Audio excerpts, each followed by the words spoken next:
Elijah Crumpton, representing Ethos MMA, fighting out of Tyler, Texas. Trained in MMA, Elijah Crumpton has a large following. The crowd is already making noise, chanting for Ethos.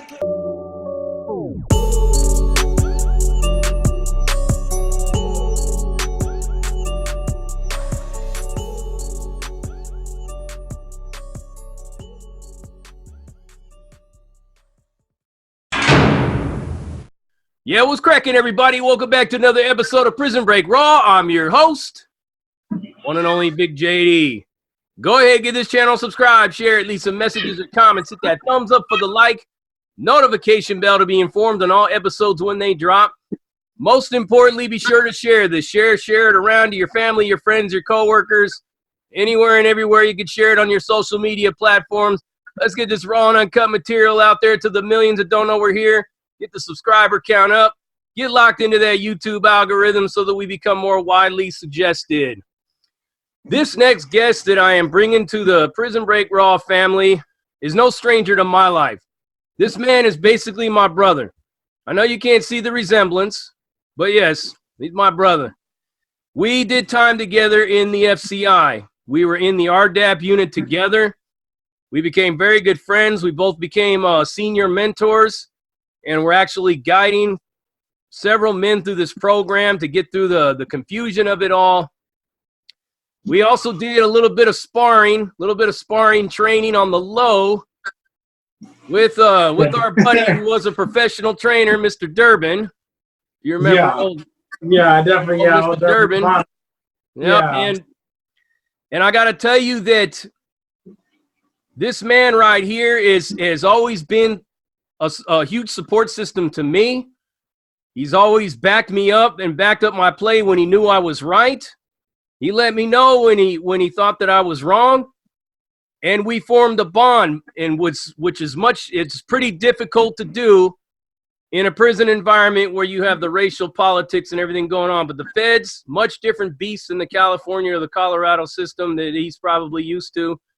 But nevertheless, I consider him to be my brother. I consider him to be my family.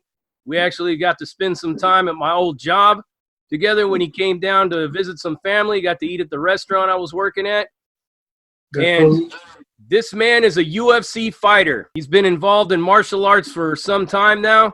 He's a huge mentor in his community. And his spiritual beliefs and his religious foundation is what guides him through. My brother right here considers himself to be a true Muslim. He prays to Allah, and it's Allah that keeps him strong. Like I told you, I'm going to bring anybody and everybody on this show with various different political, religious, and different beliefs. I don't discriminate. I don't believe in it. I think it's weakness. But without further ado, I want to introduce to you my brother, Mr. Elijah Crumpton. Thanks. Assalamu alaikum. Walaikum salam rahmatullah. Man, I appreciate it, brother.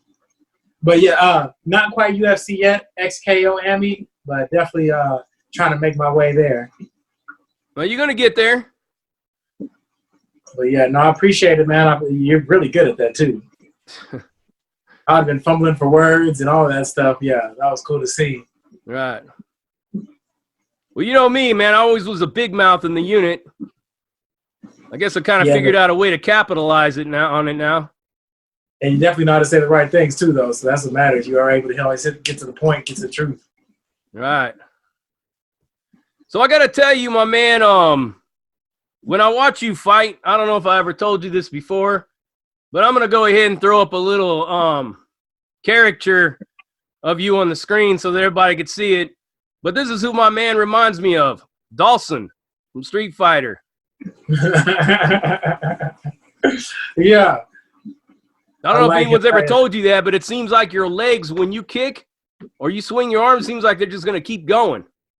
Man, that's what I try to do. Try to keep it real, real long, you know, and keep my opponent at the end of those punches and those strikes, deliver a lot more power. But yeah, I definitely try to stay long. That's one of my favorite fighters right there. You know what's crazy about that too is there's a fighter on there that was actually named after a famous Thai fighter too. and he's the TIE fighter on that gang. Old Zagat, you remember him? Yeah. Yeah, that's a real person that they made that character after. Who, the Dawson character? No, Zagat, the Muay Thai character on Street Fighter. Oh, that's okay. Yeah. I remember. All right, I remember now. I was kind of a blank. I haven't seen Street Fighter in years, man. Yeah, really. I mean, and that's an old. He was one of the more obscure characters too. But yeah, that's who they made him after, though. Yeah.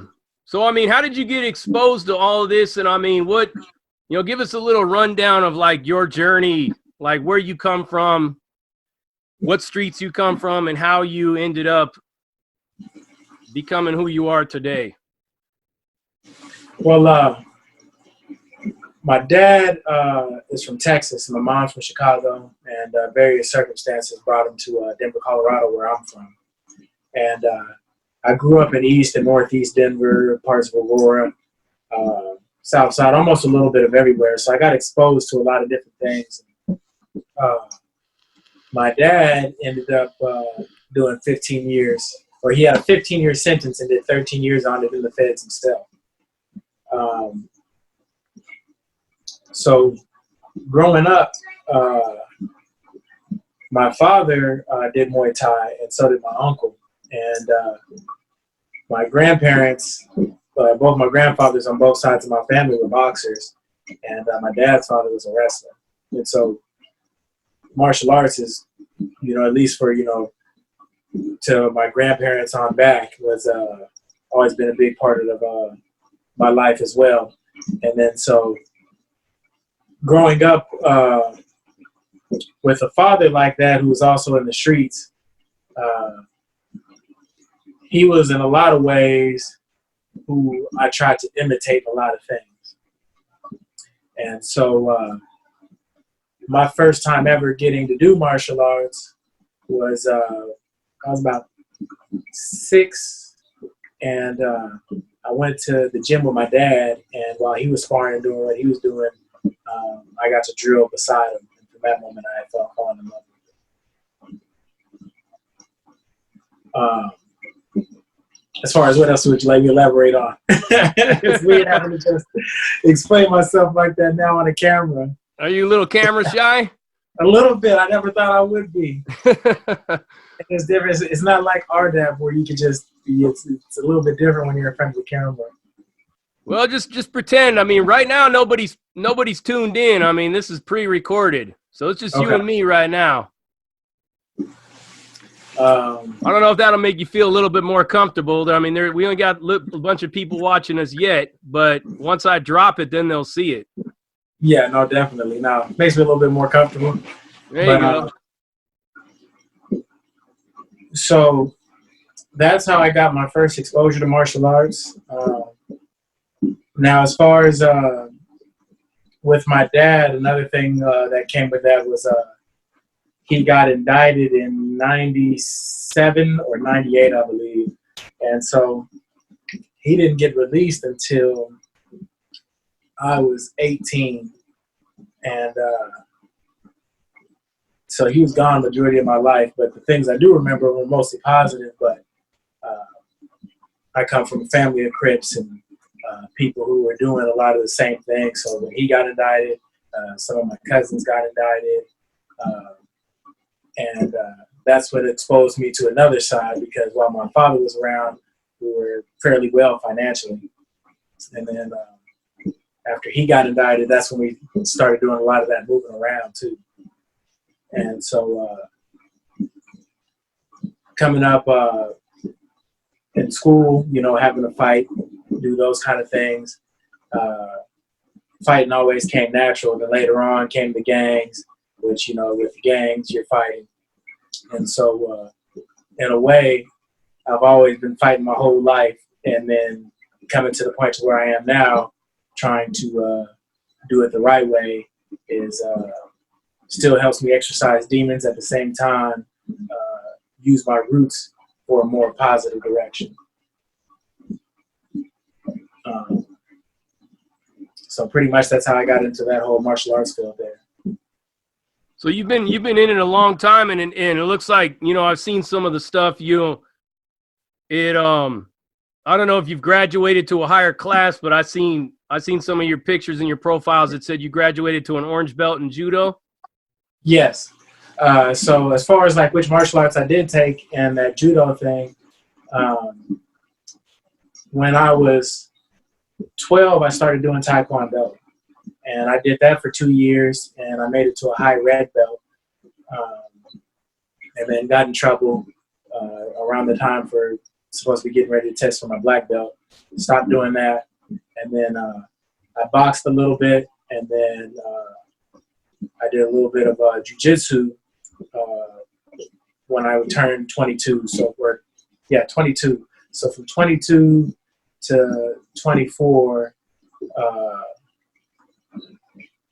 I had started learning how to grapple and stuff like that, and dabbled in that. And then in 2017, 2018, I started doing MMA. And so from all those different backgrounds, that led me to where I'm at now, which is at Ethos Jiu-Jitsu, have it on shirt here. And they teach judo, Brazilian Jiu-Jitsu under Kaique Elias. And we have a coach who has a kickboxing style that's kind of like a mix of Dutch kickboxing and Muay Thai. That's awesome, man. So, I mean, this is pretty much going to be like a career path for you. It's basically to take it to the next level of the MMA. That would be nice, but I really look at most of this as a pad my record. If I ever want to start my own school or anything like that, there's a lot of opportunities there. And also, too, jiu-jitsu is kind of going through a groundbreaking wave when it comes to all martial arts right now due to what happened with the UFC. And you're starting to see competitors now who can actually make a living off of just doing jiu-jitsu. And that's one of the things it's a little bit of an art that's a little kinder. And a lot of, like, you remember Sakuraba from the UFC? Yeah. Gracie Hunter? He does jiu-jitsu competitions now. And so it's a good transition from UFC fighters that are aging out and want to still be able to compete in a combative element. So I'm patting my record to be able to teach other people the art or coach for others, if not possibly have my own career in the limelight of that kind of situation. So whatever it brings, I'm just trying to develop all the skills I can to get there. That's awesome, man. And you stayed with the training even while you were inside. I mean, because you remember those back cells, those bigger cells. Yeah. We used to get back in there with Mr. George Durbin, get the sparring going on. I remember how strong you were, you know what I mean? I appreciate it. Yeah, definitely. I remember how you got down too, though. Yeah. Yeah, those doing those movements with those drills and stuff with you and Durbin in there, man, actually helped keep me sharp too. Because during that bid while we were in there, I was fortunate, and I got arrested for something I didn't even know you could get arrested for. So a little backstory on what led us up to that. Okay. Is I was sent to Florence for attempt to purchase, which the full charge is attempted conspiracy with the attempt to purchase with the intent to distribute 500 kilograms or more. And so, but all that is when you try to buy dope from the police. And yeah, and so there was a connect I was dealing with who was getting his from the boys out of Tijuana. And he later on got caught, and they flipped him to tell on his uncle. His uncle was, one of the bigger players out in Colorado. He was getting in like 100 kilos a month sometimes. But dude had crazy money. And so I was dealing with his family, and I had been dealing with them for a little bit of time, and he got popped. And even though I had very little dealings with the uncles and stuff like that, and they really didn't know who I was, when he rolled, he pretty much rolled on everybody, including the people who were buying dope from him. And so he called me up, normal time. We get ready to re-up, and I'm going out to get 2 keys from him. And when I pull up to meet him, sure enough, ICE and the DEA are there waiting for me. And so I got a 5-year sentence, and which was the mandatory minimum for that, because on that one it's a 5 to 40. And during that in-between time that we had, because I did about 4 years on it, being able to do that kind of work with you guys in the cell is what helped kept me in shape now, and not get to a point to where I get overly stiff from lifting weights and the kind of inactivity from not being combative, because you do see your edge come off the longer you're away from it. Yeah, and I got to tell you, for the viewers that'll be watching this, that it's not very common for this to go on in a prison setting where, with the kind of things that me and him were involved with. We were fortunate enough to have an actual professional boxing trainer, Mr. George Durbin, who was in there with us. And I can't remember which fighter he put out there. Do you remember what was his name? Steven Johnson out of Denver, Colorado. Okay. Mm-hmm. Yeah, and you can actually look George Durbin up. You can even see him with all his wild hair, you know what I mean, before he shaved it all off. But the thing about the RDAP unit that me and this man were in is that, like, all the politics stopped at the door. Like, literally, all the politics stopped at the door. And I know a lot of the homies get mad and stuff like that, but you know what I mean? There were a lot of homies that were in there with us that were just like, I mean, everybody was pretty much trying to go home. We were trying to do the program. And it's like I've said it a million times that I don't sugarcoat nothing. I don't put on this role like I'm some kind of Billy Badass and all this and that. When I went into the unit, I went in for change. This man will tell you, I went in there and I wasn't getting the year off. I went in there strictly for the change. And that's where me and him met. And I started to challenge a lot of my instilled prison beliefs and prison mentality of the separation and the racial politics and all that stuff like that. I mean, it was this gentleman right here that helped open my eyes to a lot of that. And we've spent a lot of time talking about all these kind of issues, haven't we? Yeah, definitely. Everything from religion to gang politics to RDAP politics and the clash between RDAP and the yard at times. Yeah, I mean, it's the interesting thing about you is the fact that you became a Muslim, but you actually took a different path in Islam in the beginning. Yes. Would you be willing to elaborate a little bit on that? Because a lot of people have probably never heard of the Moorish Science Temple. And as soon as you get done breaking it down, I'll give you a little bit of how I got exposed to the Moorish Science Temple before you hit the compound. But it's a very fascinating, not very much heard of, but important sect of Islam, especially here in America. So I first got exposed to Islam actually through my uncle, who was a Sunni. And I was raised Christian by my parents, though. And so Christianity never really felt like it was the belief system for me, due to a lot of racial things and things that tied into that. And so due to these discrepancies that I had with Christianity, I met a brother who was a part of the Moorish Science Temple of America back in 2009. And his name was Martinez L. And he was actually, Martinez L was actually Mexican War, which is another thing in itself. A lot of times people think that Moors are only blacks. They can only be blacks. And so he introduced me to the Circle 7, which is a book that, which is also known as the Holy Quran, but spelled different, which is a book that helped Moors understand Islam better, especially Islam for here in America.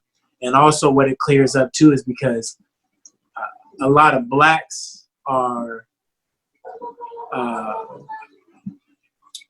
Jesus is used on us a lot of times on each other and from the outside in ways to help enslave us.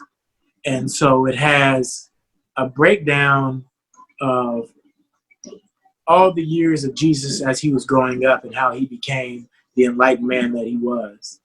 And so the reason why that is done and highlighted in that too is to help blacks take Jesus from being a god to being a mortal and a prophet, just like Muhammad.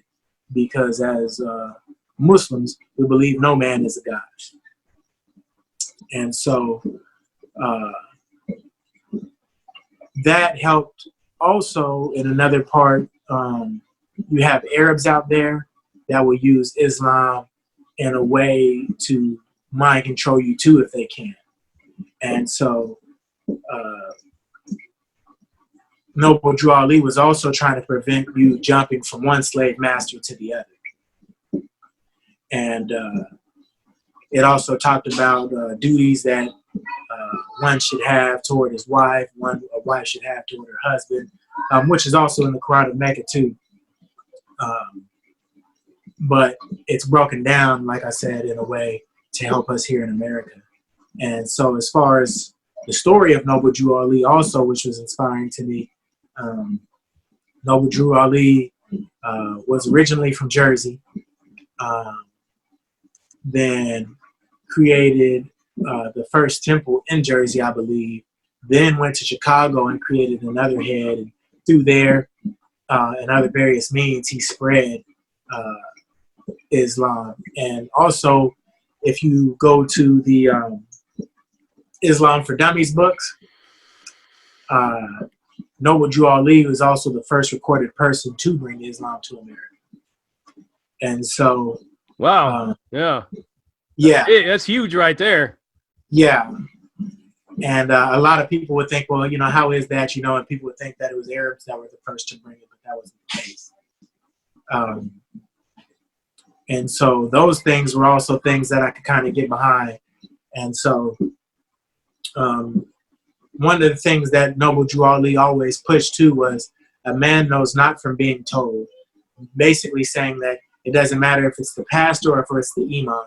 If they're just telling you what this is supposed to be and you haven't read it and done the research yourself, it doesn't matter for anything. You need to look and don't believe anybody.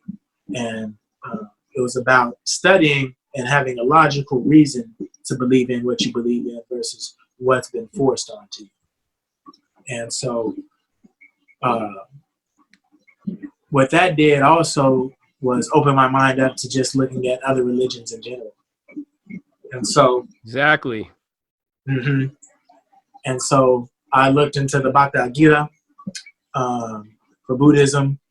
I had got a couple books on the I Ching for Taoism. We were having to talk about this the other day, but I have a buddy who's a lycanthropic Satanist.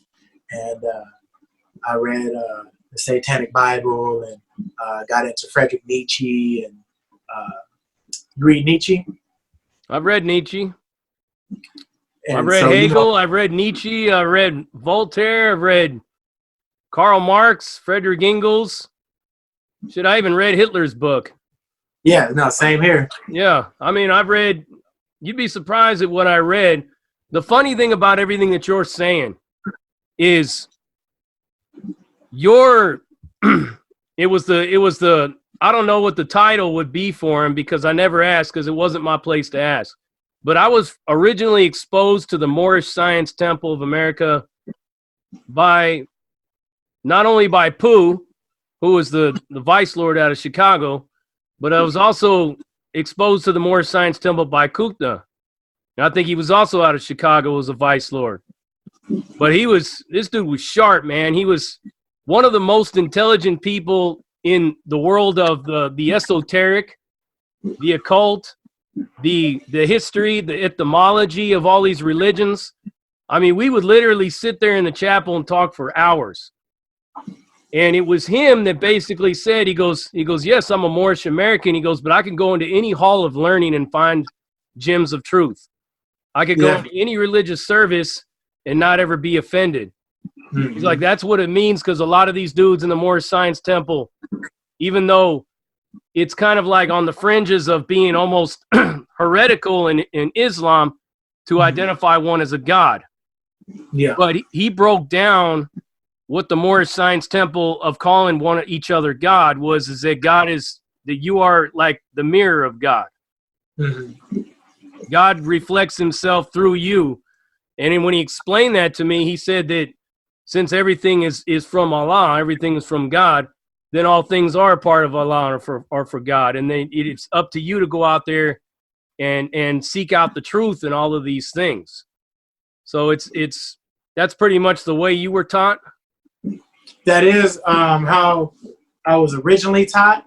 And then I ran into some brothers that were still Moors, but they, because you have a lot of Moors that don't consider themselves Muslims. And so a lot of them don't pray and different things that as a Muslim you have to do. It's a part of the pillars. And so by the ones, and this doesn't go for all of them, but by the ones who didn't pray and those type of deals, I was taught the way that you were a God, and that's that. Also, what you described. But then the other Moors that I ran into who still taught out of the Holy Quran of Mecca, the Bible, and the Torah, said that that wasn't true, and that we are creations, and that the even understanding how complex God is and what kind of creature that could be is impossible to do with a finite mind like ours. And that to attribute our level of this life and this speck of an existence with a God that's never had a beginning nor an end doesn't make sense. And if you put it in the sense of what is really a God, which is an immortal being, and a level of, I guess it doesn't have to have omniscience, but for Muslims, you know, Allah is omniscient and the most powerful, the most believing, all those kind of things. And I've always felt that there was a sentient being out there that doesn't necessarily care about each individual per se, but definitely is moving the universe in an intelligent direction. Things aren't random. And so attributing ourselves with something that big wasn't something that I agreed with anymore. And so I started leaning more on that side of Moors. So Moorish Americans, they don't really consider them, they don't really identify themselves as black, do they? No, they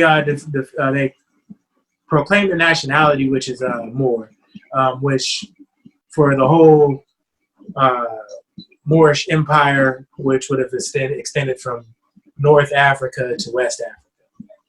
And so black was something that was also in the Holy Quran of Mecca, that you don't consider yourself black, colored, Negro, or any of these things, because none of those things have a flag, a creed, a country.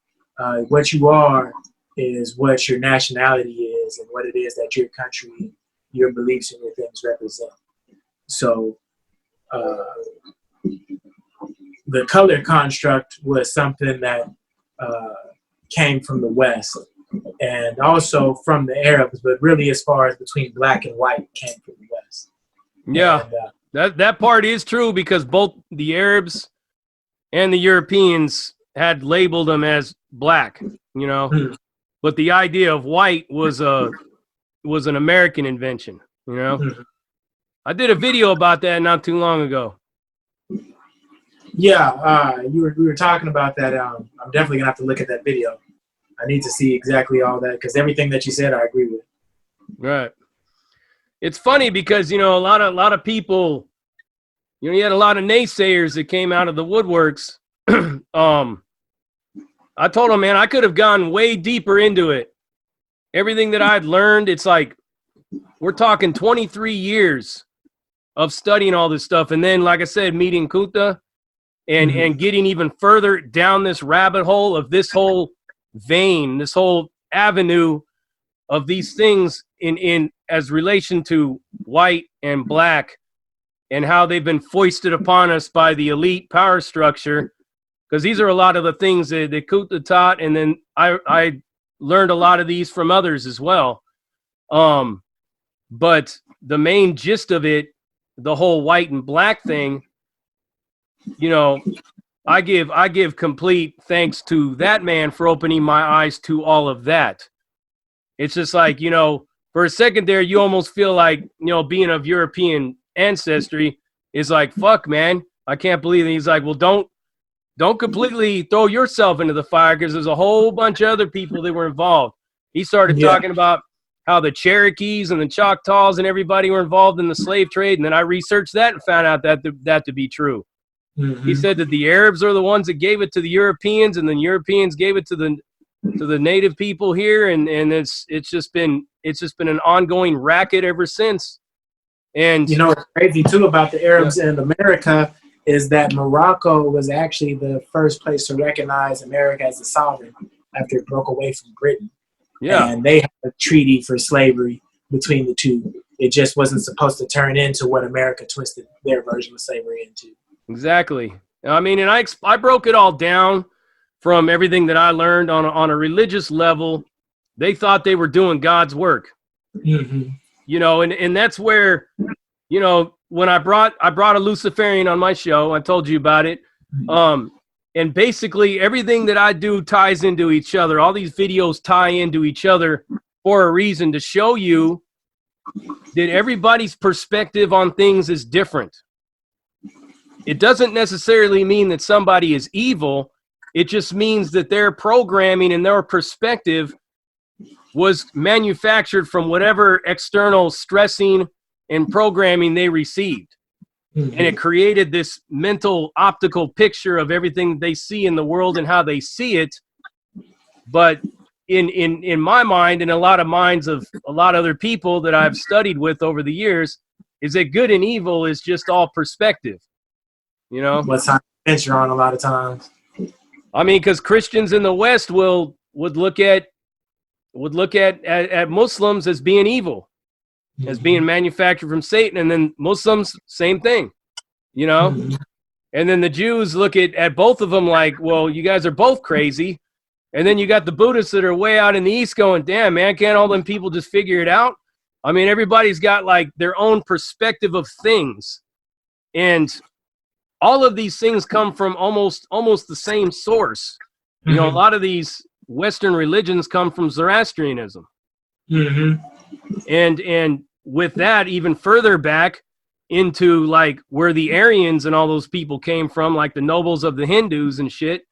I mean, you go even further and deeper back into time and come to find out that there is much that we don't really know about spirituality outside of what we've been told, because most of us don't seek it out ourselves, like you were saying, to seek it out. And that, go ahead. No, go ahead.